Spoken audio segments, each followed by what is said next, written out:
Good morning, everyone. I am Marc with the Premanadi Foundation, and today's topic is the impact of densities on ascension. And I want to make sure that you, when we talk about ascension, have a good understanding of what lies behind it from a more multi-global, actually galactic perspective. Unless you understand that, you will actually not have a good understanding of ascension. So I want to walk you through a couple of concepts that relate to that. And as such, we are going to start with what the purpose of today is, which is to remove any confusion about ascension and the ascension process and how it works by focusing on the basics. We're not going into any major details on any major topic here today. Also, I wish to give you a cosmological perspective and brief overview of the Earth's metaphysical progress as it relates to ascension. Number three, we wish to establish in you a fundamental knowledge which is based on the subject of ascension so that you can take advantage of it and valiantly forge ahead and speed up your own process of ascension into the fourth density, unless you already are there, which is not likely for the big majority of you. This presentation is one of several on this huge topic, and we are concentrating today on the passage between third density into fourth density and the transition that goes with that, because that relates to us. We could spend a lot of time talking about other densities, the fifth, the sixth, the first, the second. We are not going to do that to a great degree. We'll just skim over it, and then we will focus on our transition from the third to the fourth. So we often get the question, and we're being asked to address it here on Spiritual Saturday, and that is, what is the differentiation between density and dimension? What's the difference? Well, a density is about vibration. It's about compression of photons per cubic volume, and it's about consciousness and spiritual awareness. There are multiple densities out there. In our immediate universe, there are 7 of them here. And when we're talking about photons, we're talking about the same photons that Einstein dealt with in his theories, his papers around 1904, 1905. So this is very, very scientific. And the densities that we have come with different compressions or compression levels. And the third one has its own, and it is more compressed as you go to fourth and more compressed as you go to fifth. Number 2, dimension is about space. It's about height, width, and depth and time. For example, if water, for example, in its liquid dimension is frozen, then the dimension of water changes and it becomes ice. Okay, we say that that's a different dimension. And also, if you put water and boil it, then part of the water will turn into steam or vapor, and that's another dimension of water. So different elements can change dimensions. In fact, all elements on our planet can change dimension if given the proper treatment or exposition. So dimension and density in Europe, for example, are used as terms in a very exchangeable way. Sometimes in Europe, actually, they mostly use the word dimension in all countries: England, Scandinavia, Germany, France, Spain. But since the Ra papers in the 1980s, the word has really come in the forefront of metaphysical teachings, and today we usually use the word density to describe the spiritual dimensions that we have. Also, of course, density is a geophysical term. This understanding of dimension is different from that, so don't mix that up. All right. So we prefer to use the word density. I mean, these two terms have been interchanged over the last 40 years, and little by little, as we get to use those terms, they will more and more gravitate towards density. So we will use the word density and not the word dimension. And if somebody that you know is concerned or confused about it, now you know what our approach is to that. All right, so there are 5 immediate movements of planet Earth. I told you we would talk a little bit about cosmology, and the first thing is that planet Earth rotates around its own axis. We're all aware of that. I have an orange here for display, and so the Earth turns around its own axis, which is one of the movements. The second movement is that while it does that, it turns around the sun. If the sun is my fist here, the orange would turn around the sun. The third movement being, of course, that it has an undulated movement while it turns around the sun, and that is causing what we call a precession. And basically what happens is that this is the extension, this pin that you see here, this barbecue stick, is actually the axis of the Earth, and that axis is tilted by a certain number of degrees, and that axis, if you will, rotates so that the top of the axis actually carves out an imaginary circle or traces an imaginary circle, and that circle or the point of circulation or circumference from this point going all the way around and coming back, when the Earth has done that, it has completed one precession. So one precession takes about 25,700 years, take or give a little bit more than that, which gives, if you divide it into 12 segments, that means that each segment is about 2,200 years, and that is the time that it takes for the Earth to pass through each astrological sign, or to point to each constellation in the sky. Astrological or not, it takes 2,000 years for the sun to point into the constellation of Pisces. Then it moves on, and it takes another 2,000 years to go into the constellation of Aquarius, and so on and so forth. By the time it has done all 12 constellations, 25,000 years have passed. So it's very important for you now, today, to remember what a precession is, because the age we live in today and the transition that is happening into fourth density has never happened in the history of mankind, ever. And it is driven by a specific thing within the precession, and we shall come to that a little bit later today.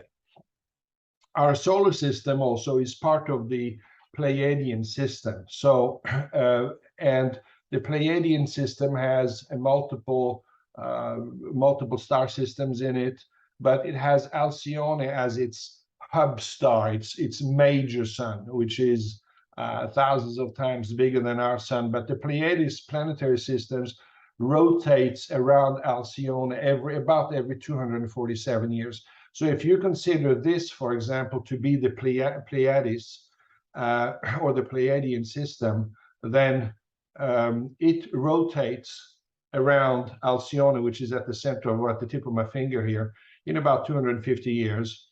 And if you can see, there's a little black dot here. That little black dot indicates our solar system, okay? Sun plus all the planets, Venus, Mars, Neptune, and so on. So that entire system rotates around Alcyone as such. Actually, it goes in a different direction like that. And it attests and affirms, due to the rotation, that we are effectively a part of the Pleiades. So we're excited about that. It's a tremendous family to be part of. At the same time, the whole Pleiadian system, as it is, rotates around the center of the Milky Way. So that entire system rotates. If the Milky Way system is at the center here, the Pleiades system rotates around it like that, and it does that at an incredibly slow pace. In fact, the densities that are up, the entities that are up in the Pleiades right now in fifth density, part of their homework is to really figure out exactly what is happening time-wise with the circumference or the rotation rather of the Pleiadian system around the center of the Milky Way. Exciting. So the galaxy is not very big, but it is dominated by what we call the photon belts. We're concerned about the one that we're in right now because the engine of our fourth density of ascension is driven by what we call our photon belt. And right now, as you can see on this chart, which is from the open internet, you can see that donut there. And essentially, that donut goes towards the center of the Pleiadian system, so that the Pleiadian system rotates. It has just gone into the donut of the photon belt, if you will. And the photon belt is a belt of extremely high compression of photons. There are several of these donuts, if you will, or photon belts in our Milky Way galaxy. There are 9 of them, and they're basically spread out throughout in a ring over the galaxy.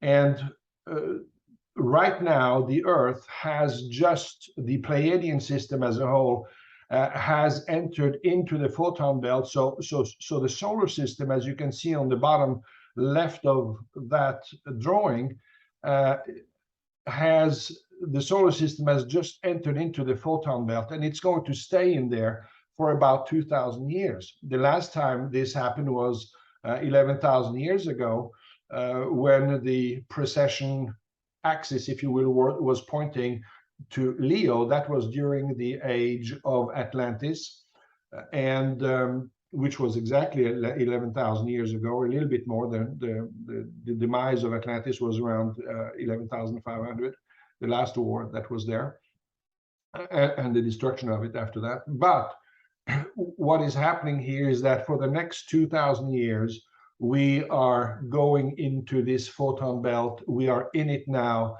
and consider it essentially like a microwave of spiritual excitement and high density and high compression. And you're going through it a little bit like your car is going through a car wash. And we are being affected by it right now. And that is, among others, what is allowing us to go into fourth density. So exciting times ahead and exciting things. Another drawing for that is this one here. Imagine a race car track. The Dunlop image there, where it says Dunlop, it should say photon belt on there if you wanted to. And the cars that are under there are the planets that go through. And so they go through very slow motion through the photon belt or under the Dunlop. And while they're under the Dunlop tunnel, they are receiving maximum exposure to light energy, which enhances it tremendously and gives us all sorts of capabilities. We shall talk about them. So before that, I just want you to know that sometimes people say, well, does science know this or does science not know this? Science is science. You have to remember that. Science can only measure what science is able to measure. And science is not able to measure what I think. Science is not able to measure whether I love you or not, or you love someone or not. Science cannot measure whether I appreciate a type of music or not, or when I will appreciate it. There are many, many things that science cannot do, and science doesn't want to admit that. Science cannot tell you what you are dreaming at night, or if you are dreaming, actually. So there is sometimes a disagreement between science and or physics, if you will, as well, which is part of science. And that's why we have the term metaphysics, which is everything that is above science that science cannot handle, and there's quite a bit of it. The Earth's age, for example, is a very good example of the collision between the metaphysical knowledge and the scientific knowledge. Scientists assert that Earth is 4.5 billion years old. If you pull up Earth's age on Google, that's the number that you will get. The light tells us, and its emissaries tell us, that it is about 6.2 billion years old. So there's a discrepancy there. Science has only been able to figure out so far with its equipment that and nuclear carbon testing and all those sorts of things that we're 4.5, but we're actually 6.2. So there's a difference there. Now, when we talk about the Earth's spiritual periods and the fact that we are right now at the threshold of the fourth density, I just want to digress a little bit and talk to you about, or mention to you about, the importance of the Mayan calendar that predicted that there would be an end of an era coming in December of 2012. That did happen, actually, because in 2012 we left the third density for the first and only time in history, and Earth, not the people on it, but the planet itself, the rock and stones that we are living on, that planet went into fourth density that had been pre-programmed hundreds of millions of years ago.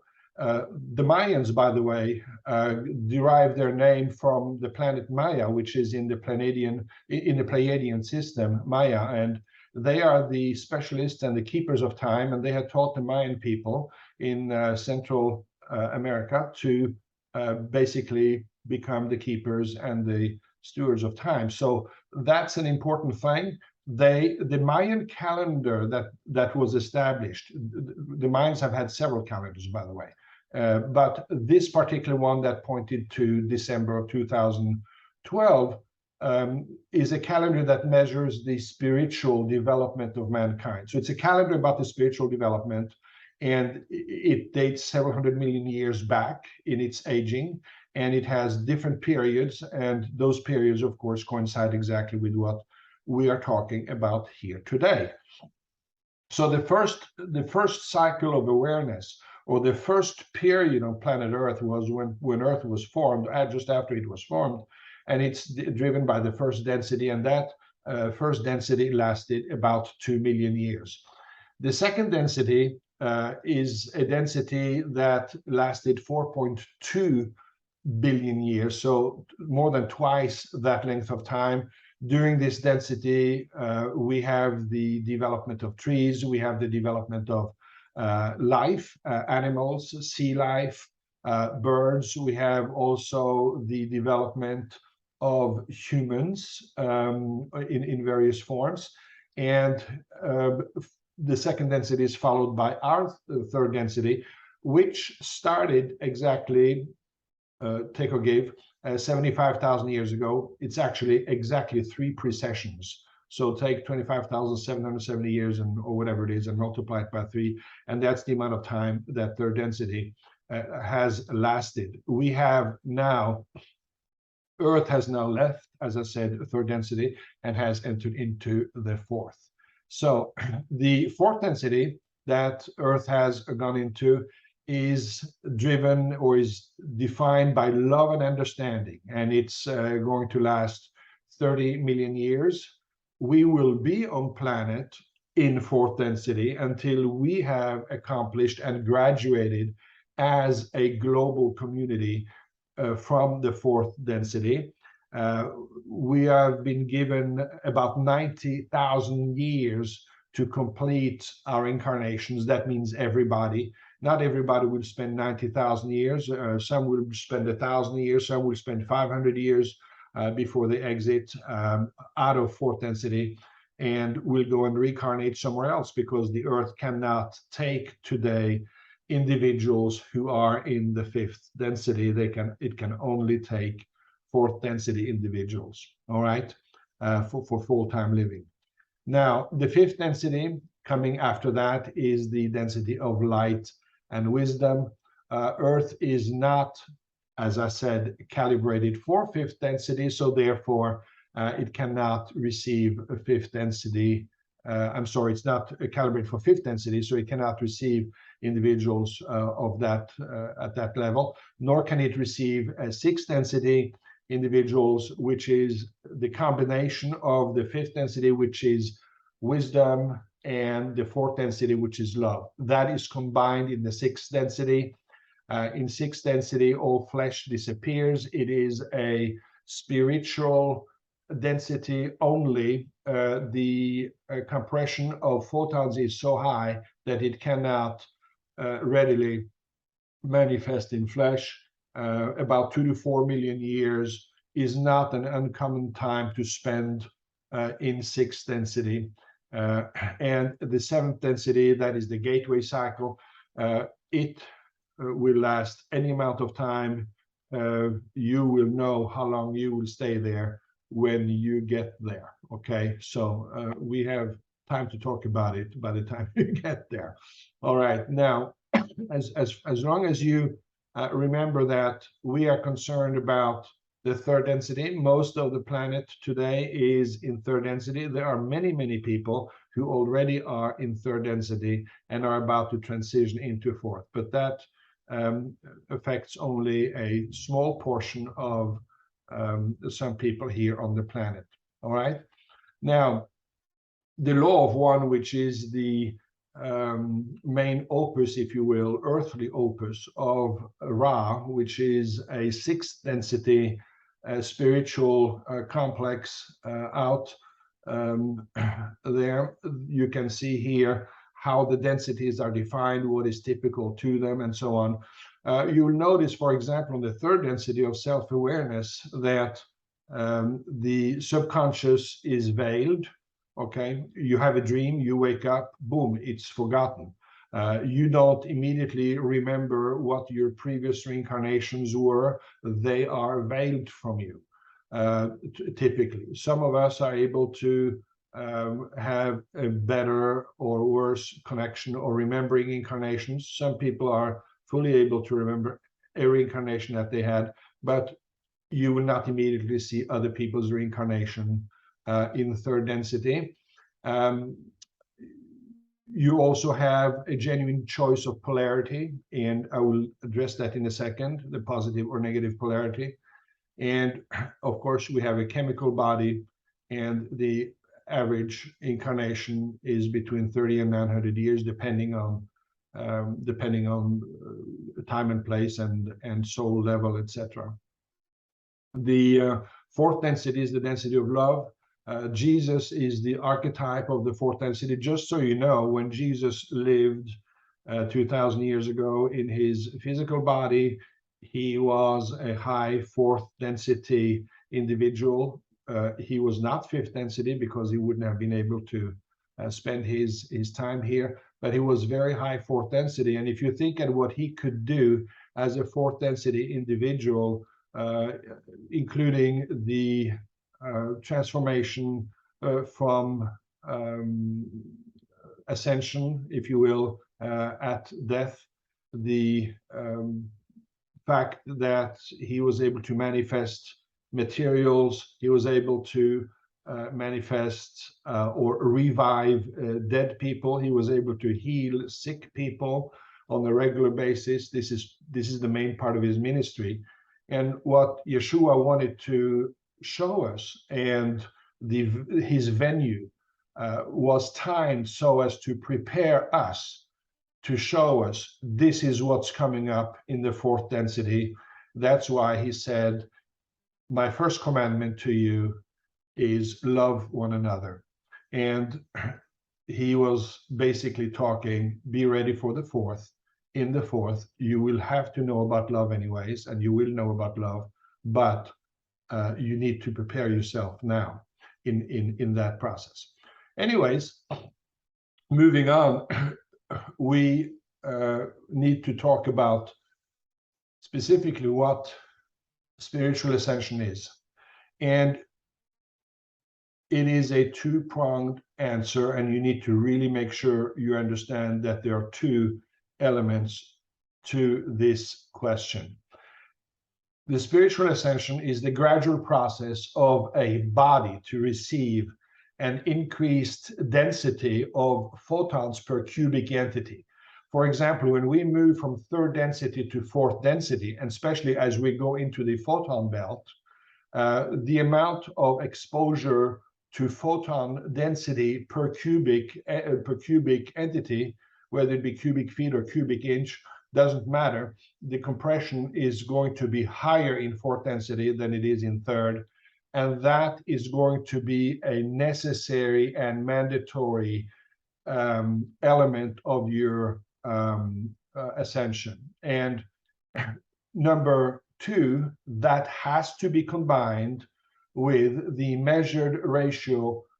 It says measured because there is a quantifying measurement of that. It is not just based on eyesight or whatever, or you know what I mean. It's a very specific, and we'll talk about the specificity, but it's a measured ratio that we individually express in the service to self or service to others.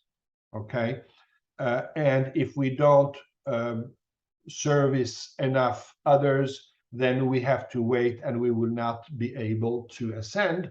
And that is driven by the 50% rule. And the 50% rule says, as it has been dictated by the light to us, if you want to be positively polarized or be considered as a positively polarized person, you have to have or do 51% or more of your actions for the service of others, and over that you qualify as a positively polarized person.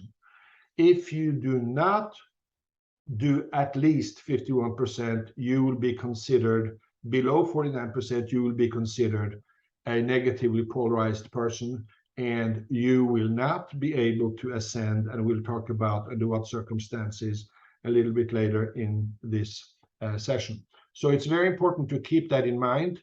You want to be positively polarized. That's the main thing. Actions have to follow the environment that you live in. All right.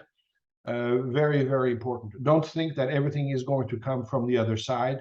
It will not. You have the choice, you have free will, and you can decide whether you want to service yourself or whether you want to service others. The light obviously wants us to service others in a greater and greater degree. So we have each density that has 7 subdivisions or 7 septims.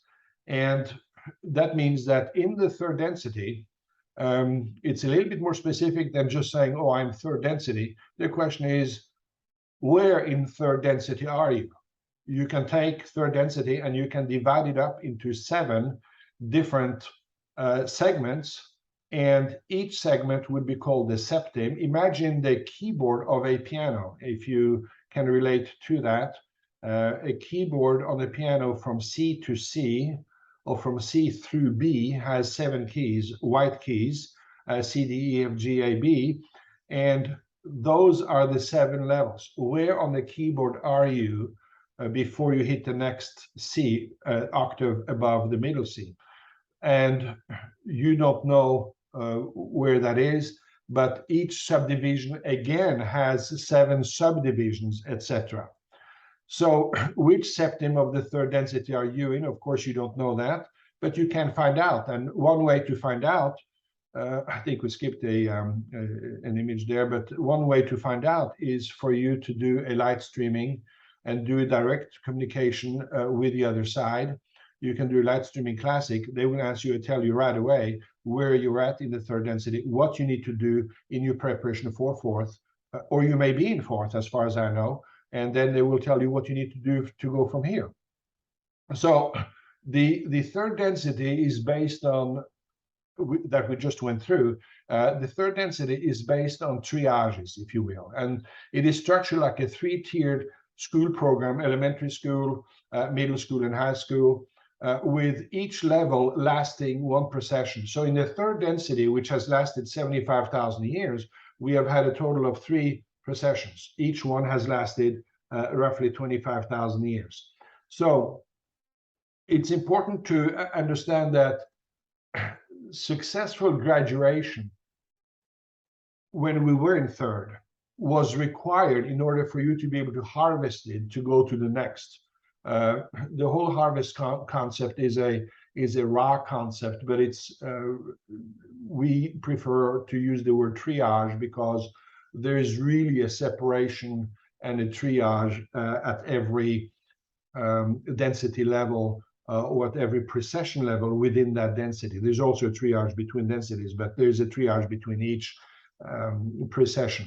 And so, for example, 75,000 years ago, we started the third density, and after one precession, which lasted 75,000 years, man had at that point had a major upgrade in his constitution, in that the beginning of third density, the soul density and the soul development, if you will, from the other side was tremendously expanded and gave us consciousness. So we could suddenly now communicate directly with the other side, which was not possible in the second density.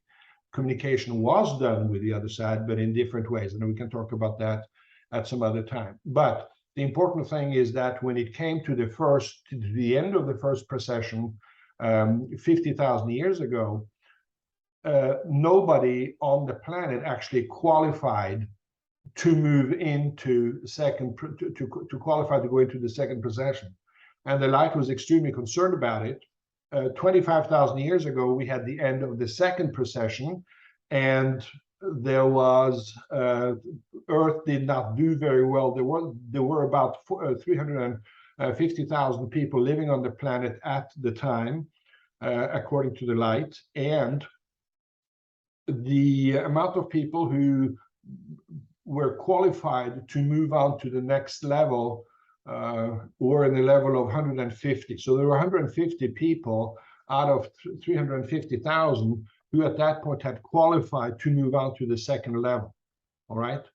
Among those who qualified, I can tell you were Francis of Assisi, Abraham, and a few others. I mean, Moses had qualified, and I could give you a few other names, but there weren't many who qualified. They were very concerned, and they brought in, can we say, special teams to correct the situation, so that at the end of the third precession, there would be enough people who would qualify so that Earth could successfully move in to fourth density along with its passengers, all of us who are living on its surface.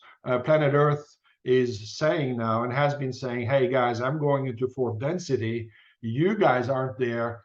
We need to go together. I can't be in one density and you in another one. That is not going to work. We're going to have problems if we do that. So around December 2012, the last and the most important triage happened after 3 completed precessions. And that means that we are there now. And for you, you are now, upon your passing, upon our death now, it will be determined whether you qualify to go into fourth density here on planet Earth. That is based on what? We just talked about it. Do you meet the 50% rule? Are you over 51% positively polarized? Are you doing things for the benefit of mankind more than you do it for the benefit of yourself? Parenthetically, I also want to mention that that has nothing to do as to whether you go to church, whether you have read the Bible, whether you are Muslim, whether you are Buddhist, or whether you are nothing, or whether you're an atheist, okay? It is driven by the fact of your actions and to how you relate to other people. That's all that matters. Do you help other people or do you not? In all the things that you do on a day-to-day basis. All right, so upon your passing in this lifetime, you will go through the last triage of the third density, and it will be determined whether you have earned the right to come back on this planet Earth in your next reincarnation to start the completion of your fourth density ascension. And I would also say to you in that I hear and I have seen and heard a lot of presentations about densities on the internet, people saying that we are in fifth density or sixth density, or actually I saw a presentation 6 months ago about a lady on the internet that claimed to be in seventh density, and all the people she talked to were in third density. No, we are in third density, guys. We are not in fourth density yet, most of us. We are going into fourth, and we're not going into fifth until we have completed fourths. There is no such thing as skipping densities. You can move fast through density. I can tell you that Yeshua, when he died, after his painful death 2,000 years ago, which essentially was his graduation event, if you will, very, very powerful, the ascension of Christ. And he moved into fifth density. And of course, as a non-physical being here, but he went to the other side. He has now, in a very short period of time, in 2,000 years, already climbed extremely high on that ladder, and he is at the very top echelon, top septim of the fifth density, and he is knocking on the door to the sixth and just waiting to get certain things sorted out. But that's how fast it goes. So Yeshua right now is very high fifth density. Okay, we shall talk about that some other time, what that means to us, having somebody in high fifth density to guide us versus having somebody in sixth density, seventh density, and so on.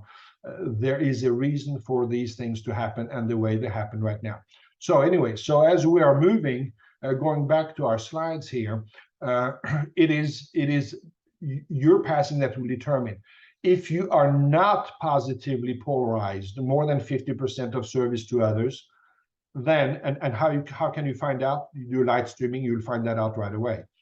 And if you are not that way, you will not be allowed to come back to planet Earth to complete, to go into your fourth density. You will go to another system to do some work and then possibly come back after that. The light has set aside about 200 to 700 years for us to come, for all of us. It's almost like a whole bunch of cattle that has to go through a gate. For the whole flock to go through the gate, for all of us to qualify to go into fourth density, they have allowed 200 to 700 years. So there's sort of catch-up time accounted for.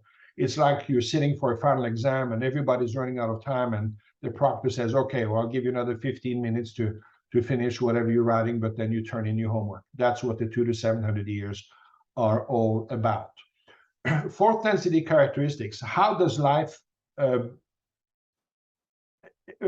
express itself, and how is it different in fourth density?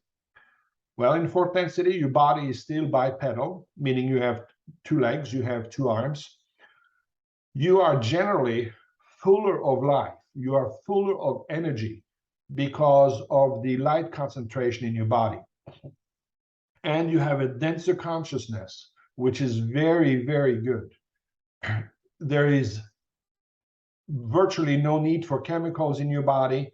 All that is out. For example, a lot of us take chemicals, pharmaceutical chemicals, we take drugs, we take alcohols, we take all sorts of other chemicals that we take that are needed. We won't need that. When sickness is present, it is easily healed. Go and read the stories of what happened to Yeshua when he healed all the people out there, the woman at the well, the Samaritan at Bethesda, and so on and so forth.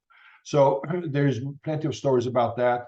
In fourth density, in high fourth density, you can do that. By the way, I need to tell you that on planet Earth today, according to Yeshua, there's a handful of people who are high fourth density, who are doing what we're talking about on this particular slide, about 4 or 5 of them. So You're probably not one of them, and I'm certainly not, but there are 4 or 5, a handful out there. In fourth density, exciting, we have expanded telepathy, awareness of others, thoughts, mind reading. Many of you with your partners or with other people are already experiencing that you have a very strong telepathic contact or communication. You read each other's mind. For example, my wife and I, we constantly, she thinks about something, I say it, and she says, I was just thinking about that. How did you know that? Well, that is the entrance or the beginning to the transition. You have expanded awareness of telepathy and mind reading. Compassion and understanding of the sorrows of third density. When we say sorrows, we mean we feel sorry for people in fourth density. In fourth density, we feel sorry for people in third density who still have to live through the pains of the physical body because they have not achieved or attained the advances of fourth density. Next, in fourth density, we will concentrate on striving towards wisdom or light and towards collective thinking.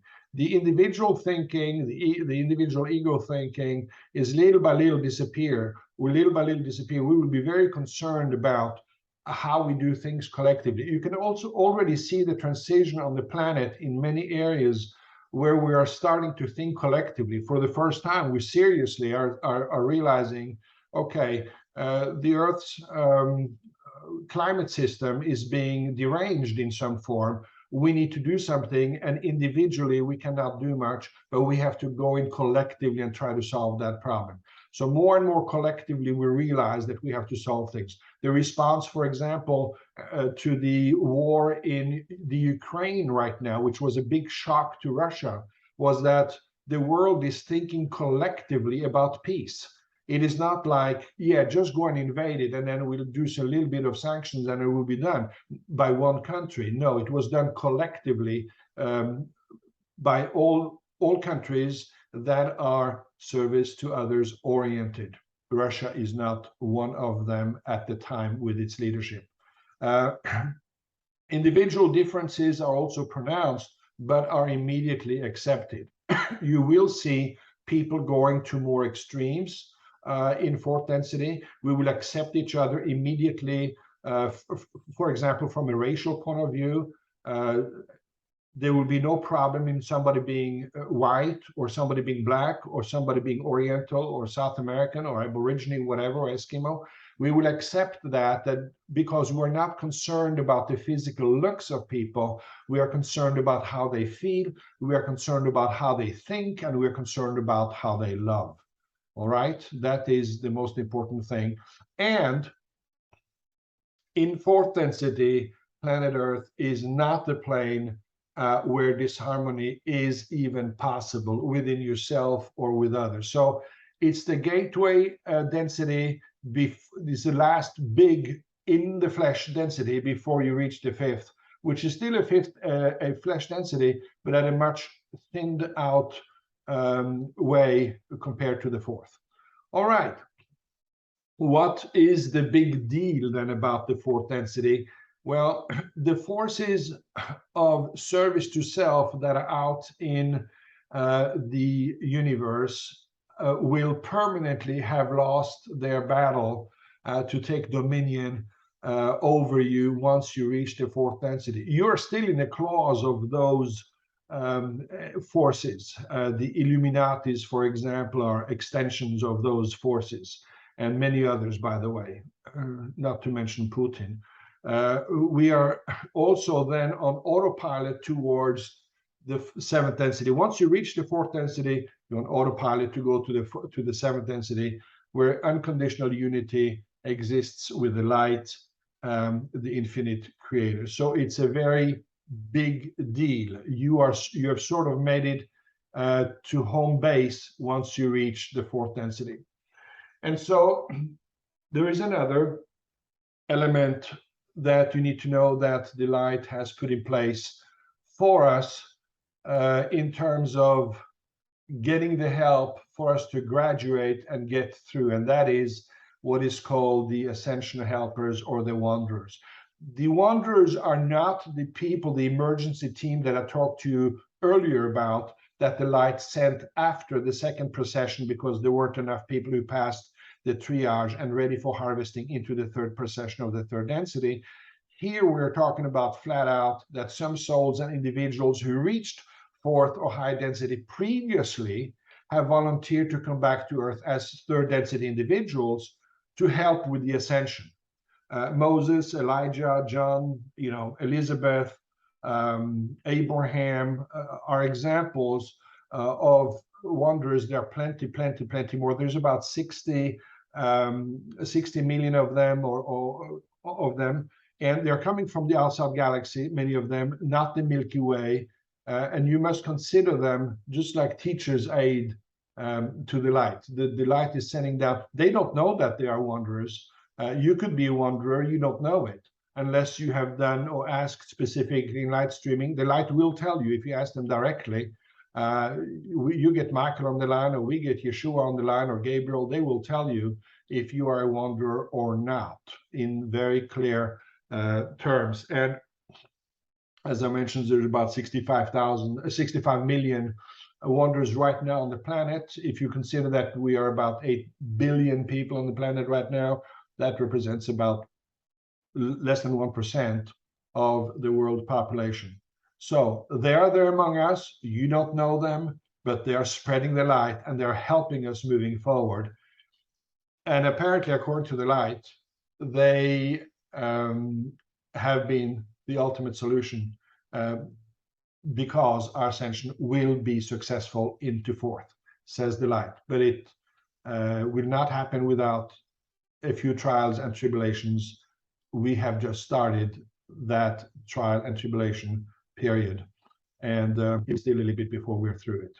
But by communication with the light, you can determine if you are a wanderer and see where you stand in the system.